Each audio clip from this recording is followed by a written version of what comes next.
Filha amada, eu perdi as contas das vezes que reescrevi essa carta, mas tenho certeza que em todas elas comecei te chamando de amada.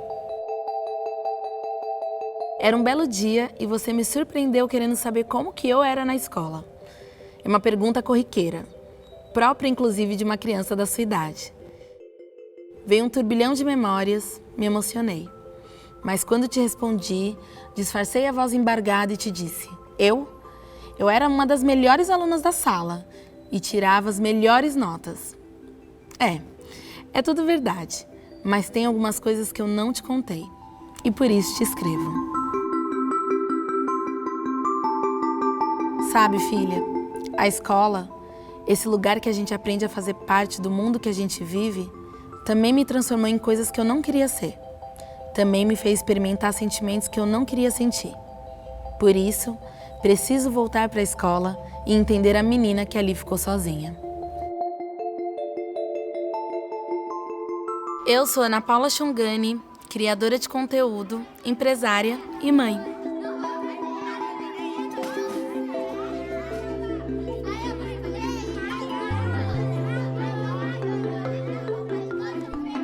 A gente vai falar sobre a escola dos sonhos. Como que é a escola que vocês sonham? Minha mãe tava falando sobre isso hoje. Não acredito! A escola do meu sonho é que a gente aprenda sobre o espaço sideral Sobre espaço sideral. e a gente também faça ciência. A minha escola dos sonhos é uma escola que tenha mais tempo de recreio. Que não tenha racismo, bullying. Que tivesse mais capoeira e que tivesse jongo, sem ser só no Dia da Cultura Negra. Na aula de música tem aula de rap, coisas com percussão. Entendi. Parque de diversões. Dentro da escola. Isso. Uma escola que todos pudessem ter ensino de qualidade, né? Que todos pudessem aprender a mesma coisa e que tivesse várias atividades extracurriculares. Escola dos sonhos é que não tenha tanto racismo, que tenha piscina. Piscina? Sempre morro de calor. Aí você queria dar um tibum no meio da aula. E os livros da escola dos sonhos? Quem pensou em livros? Eu amo ler. Sério? Só não sei ler. Quem lê pra mim é minha mãe. Na minha escola dos sonhos, tivesse histórias também de outras religiões. Tipo, que nem eles contar a história de Iemanjá. A escola dos meus sonhos, é uma escola onde tenha mais meninas negras, que elas sejam muito bem-vindas à escola. Então, essa é a escola dos meus sonhos. Filha, você deve estar se perguntando por que, mesmo com racismo, machismo, desafetos, ainda assim mandamos você para esse mesmo lugar. Mandamos porque sabemos que várias coisas importantes tem ali. Desenhar, ler, escrever, correr, sonhar, imaginar, inventar, negociar, negar, aceitar, fazer amigos. Enfim, um monte de coisas. E é justamente isso que eu quero que você viva, que você experimente. Primeiro, muito obrigada por vocês estarem aqui nessa conversa. Acho que a gente tem muito para aprender uma com a outra.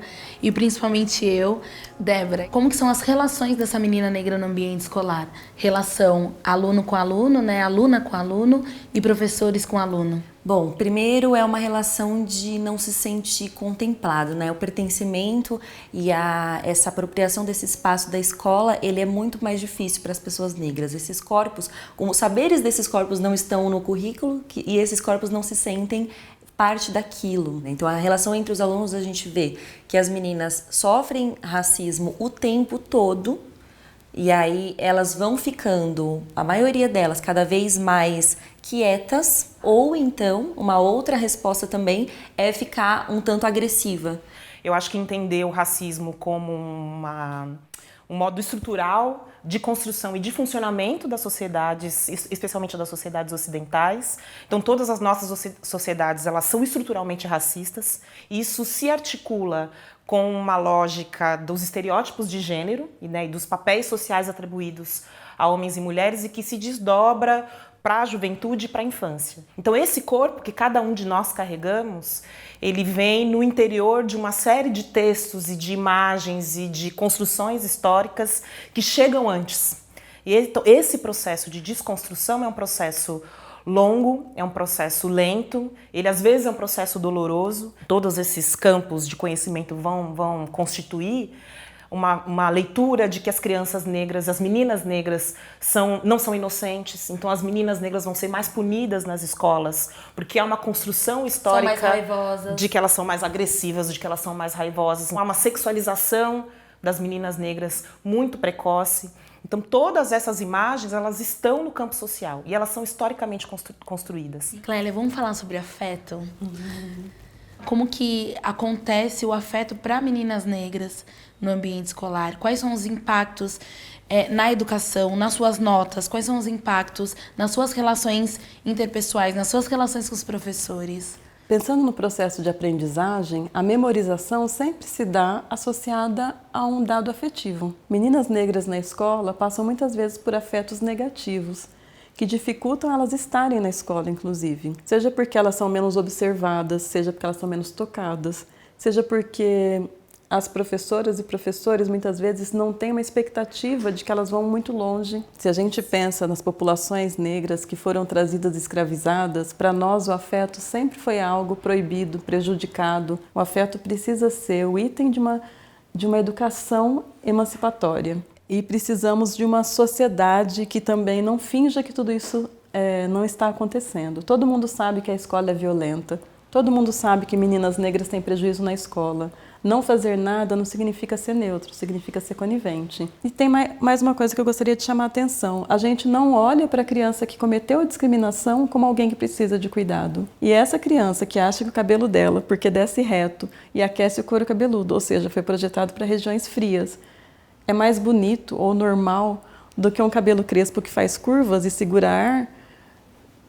É tão problemático quem acha que é inferior quanto quem acha que é superior só por conta do formato do fio de cabelo. Nós precisamos cuidar de todas as crianças precisam aprender sobre toda a rica contribuição dos diferentes povos nesse país. E Ana, quando a gente fala sobre representatividade, né, e eu sempre falo no canal que ninguém sonha com o que não conhece, vamos falar um pouco sobre o material didático. A Lei 10.639, que institui a obrigatoriedade do ensino de história e cultura africana e afro-brasileira, ela foi promulgada em 2003, então ela já tem um longo tempo de existência. Nós que fazemos muita formação de professores, formação continuada e formação inicial de professores e professoras, o que a gente percebe é que há um entendimento de que existe uma lei, mas há ainda uma formação ainda muito equivocada em relação aos conteúdos. Então, o racismo, eu preciso treinar o meu olhar, treinar todo o meu campo para poder ver. Em todos esses aspectos que a Lei 10.639 ou 11.645,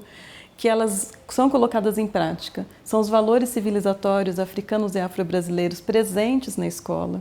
É uma diferente forma de lidar entre as pessoas, são conteúdos de matemática, qualquer conteúdo que a gente não traga um só referencial. Com tudo isso, nós vamos promovendo para essas meninas negras a possibilidade de ter projetos de vida, a possibilidade de sonhar, a possibilidade de acreditar que elas podem fazer o que quiserem. Eu acho que nós estamos num momento histórico em que a própria história brasileira está sendo revisitada. E é fundamental entender como é que o racismo impacta e estrutura a sociedade brasileira a partir da nossa história. Então eu acho que a gente tem aí a possibilidade de construir e de conversar essas experiências globais, as nossas experiências locais e entender que tudo isso faz parte de um movimento global para a gente construir alguma outra coisa. Eu acho que a gente está no caminho certo. Filha, toda criança em processo de educação passa por dificuldades, mas para meninas negras como a gente, as dificuldades são ainda maiores, porque antes de enfrentarmos a jornada, precisamos ter a possibilidade de existir. Chongs, agora chegou aquele momento eu e vocês. Se tem uma coisa que eu sempre pensei e depois de tudo que a gente conversou eu tenho ainda mais certeza, é que educar uma criança é uma responsabilidade de todos, de todas e de todes. E educar uma criança, na verdade, é educar a sociedade que a gente quer, né? pensar nas transformações que a gente quer.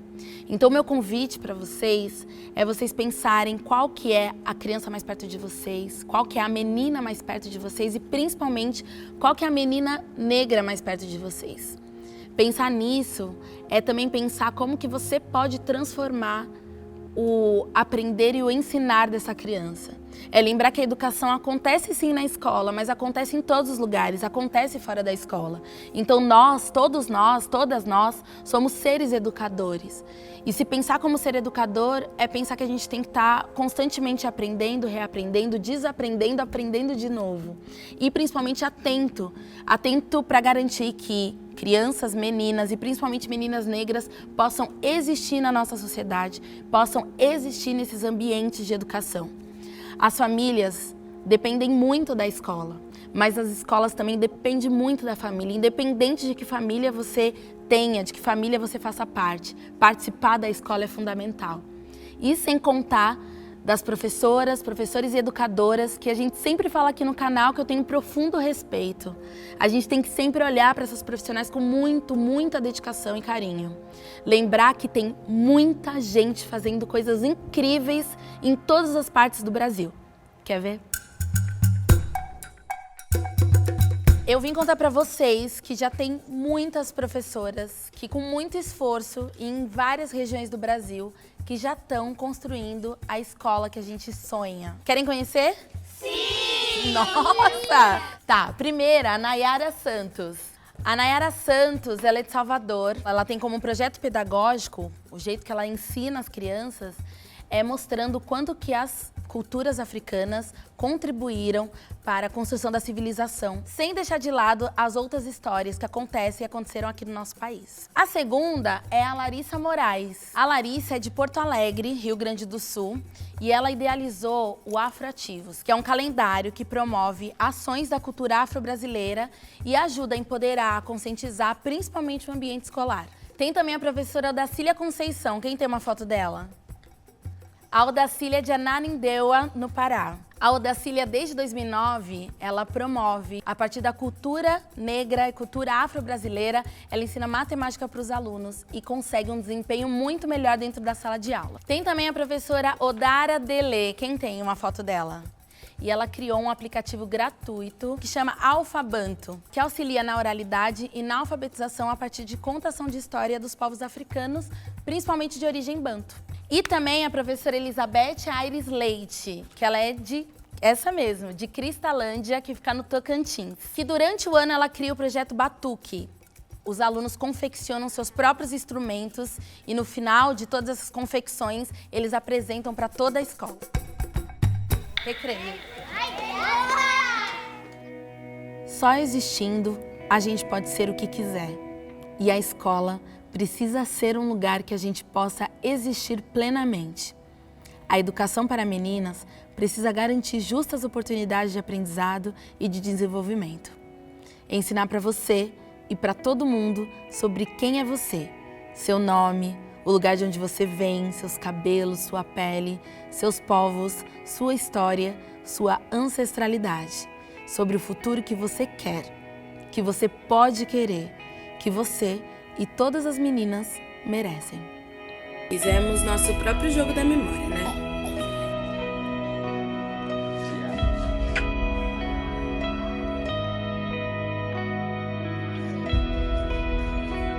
Então vamos tomar banho? Não, tem que ver.